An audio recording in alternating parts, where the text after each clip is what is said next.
I want to ask you that fine, I think last week you were on my show where we were discussing about how, the exam centers were given in far off places. Now, the NBEM has done one thing. They've said, okay, we made a mistake. Now let's assign it, in your city or in your state of domicile, as it were. It's happened in Kerala, maybe it's happened in Tamil Nadu. But why is it that it's not happened pan-India, Anubha? What is the reason? Thank you, Sudhaji, for having me on this show. As always, as far as NEET matter is concerned, we have seen what has happened with NEET UG aspirants. Now these NEET PG aspirants are also now being targeted, and they are suffering because of the mismanagement by the authorities, examination conducting body.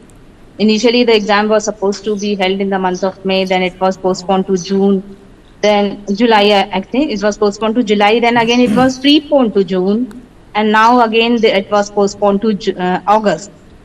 But the students were happy with the decision by the authorities when they rescheduled the exam, but they were not aware that the examination centers are going to be in some other state. They'll have to travel almost for 1,000 kilometers, 600 kilometers to appear for these exams. So that's why these students, aspirants are on road. They are protesting, not on road, but in social media everywhere. They are raising voice, and they are not demanding any kind of postponement. What they are demanding since many days is that the examination center should be allocated in the nearby center, nearby city or town, wherever they are living, wherever they are staying, which is not happening. And the government has given relief only to some states. I think Kerala and Yes. Tamil Nadu. I don't know in how many other states the students got relief. So this is totally discrimination, because students from I got to know from one state, Patna, has got center in Maharashtra. From a student in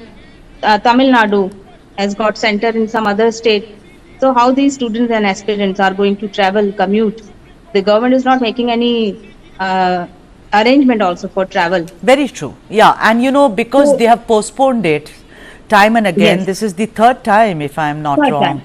Yeah, and Right, they have I spoke to a lot of doctors, and they said, listen, no one is giving us, we already earn very less money. On top of that, I book my ticket to, let's say, Bhopal, I look for accommodation, then I have to cancel all that because the exam has Yes. been postponed. Who's going Right. to bear it for us? Let the Actually- government do it. NBEMS, let it take the thing, but NBEMS says this is the best we can. We can't, I was reading their statement, Anubha, and I was shocked. It's like they are doing us a favor. I mean, the students a favor. They are saying, we can't take the wishes of everyone. We can only do this much. I mean, come on, it's not some personal kind of college or fiefdom of yours. You're responsible for an all India examination. There is such listen, Anubha, I'm going to now really stick my neck out. I think it is sheer arrogance. It's like they are doing this. Yeah, it's arrogance. It's arrogance. Ye kya hoga? They're least bothered. They're least bothered because they know what these aspirants are going to do. They're not going to come on road and protest and do all these things which other people do. There are many protests which happen, and then there is a pressure on government. But these aspirants, what will they do? Today I was reading a tweet. A student from Chennai, his train got cancelled. So how will he appear for exam? Again he will have to reappear in next year. So government should understand that this is monsoon season. There are landslides, there are train cancellations and flood-like situation in several parts of our country. It's not only in Kerala or maybe any other one state or two state. It's pan-India. The situation is critical. Trains are Right. getting cancelled. The government will not provide flights. Why would any student travel in flight?